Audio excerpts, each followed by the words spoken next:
आज हम लोग कितने लोगों को देखते हैं। मुझे मालूम है 35 साल के मेरे सेवकाई के अनुभव में मैंने देखा कि जब कुछ लोग प्रभु में आए वो आग में भड़कते थे, जलते थे, लेकिन आज मैं 10 साल के बाद 15 साल के बाद उनको देखता हूँ, मुझे उनके ऊपर तरस आता है, मुझे उनके ऊपर दुख होता है। क्यों? क्योंकि उन्होंने उस पवित्र आत्मा की अग्नि को दबा दी, पवित्र आत्मा की अग्नि को उन्होंने बुझा दिया। एक दिन में नहीं हुआ मेरे प्रियो, एक दिन में नहीं हुआ। एक दिन में पवित्र आत्मा काम करना नहीं छोड़ता है।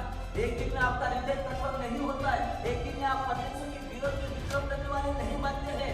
इसको समय लगता है, इसको समय लगता है। धीरे धीरे धीरे ये काम होने लग जाता है। जैसे जैसे आप प्रभु की वाणी को इग्नोर करेंगे, जैसे जैसे आप पवित्र आत्मा की चेतावनी को इग्नोर करेंगे, जैसे जैसे आप परमेश्वर की आवाज को दुर्लक्ष्य करेंगे, जैसे जैसे पवित्र आत्मा की आवाज को आप इग्नोर करते जाएंगे, आप देखेंगे धीरे धीरे धीरे धीरे आपके अंदर कठोर बना रहा है, आपके अंदर ठंडा बना रहा है। आप देखेंगे कि आपके अंदर का जो आग है वो बुझ गया। एक जमाने में आप प्रभु के लिए जीने मरने की बात करते थे, लेकिन आज जब रिक्शा नहीं मिलेगा तो आप चल के चर्च में नहीं आते हैं। एक जमाने में पूरी दुनिया में प्रभु के वचन का आग भड़काने की आप बात करते थे, लेकिन आज थोड़ा पेट दर्द होगा तो आप चर्च में नहीं आते। एक जमाने में आप प्रभु के लिए पूरी दुनिया जीतने की बात करते थे, लेकिन आज चर्च से दूर रहने के लिए, प्रार्थना से दूर रहने के लिए आप बहानों को ढूंढने लगे। एक जमाना था आप सब कुछ छोड़ के प्रभु के पास आते थे, काम छोड़ के प्रभु के पास आते थे।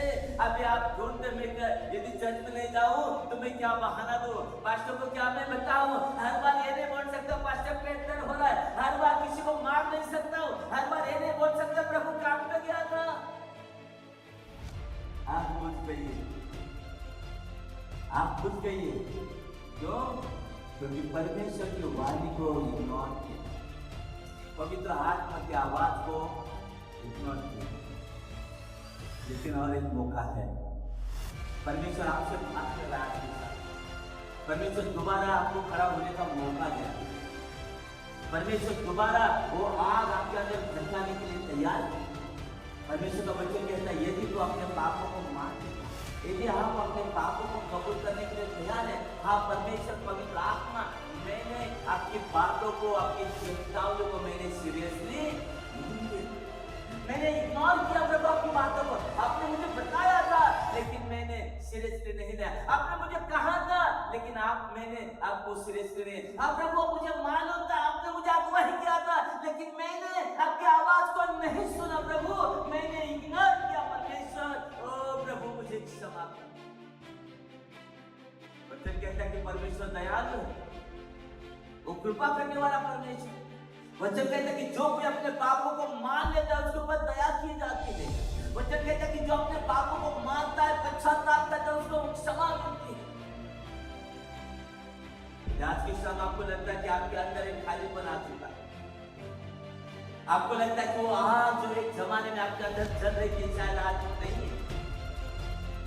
आपको लगता है कि वो तो तड़प परमेश्वर के लिए, प्रभु के लिए जो प्यार था, जो तड़प थी, कहीं ना कहीं आज मैंने उसको गवा दिया। आपको लगता है कि आप पीछे रहेंगे, आज की शाम परमेश्वर आपको एक मौका देगा, प्रभु के सामने अपने पापों को मान लो। आप क्यों पाप में डूबने लग जाते हो मालूम है?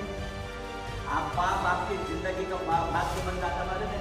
जिसके पहले दिन आपने कुछ करने के लिए आना ना, पवित्र आत्मा ने आपको बताया कि मत कर। पहले दिन जब आप किसी के गलत संगति में आ गए, पवित्र आत्मा ने कहा ये संगति तेरे लिए नहीं है, ये दोस्त मेरे लिए नहीं है, और आपने पवित्र आत्मा की बात को नहीं माना।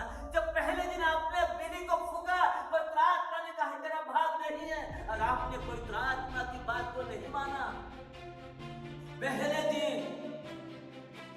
दिन पवित्र आत्मा ने आपको कहा, आपने नहीं सुना, और फिर उसका परिणाम आज आपने परमेश्वर की आग को, परमेश्वर की बुलाहट को, परमेश्वर के बोझ को खोल दिया।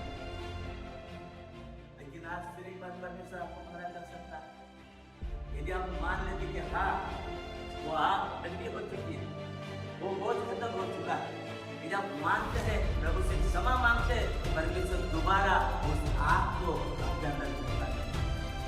दोबारा वो आग आपके अंदर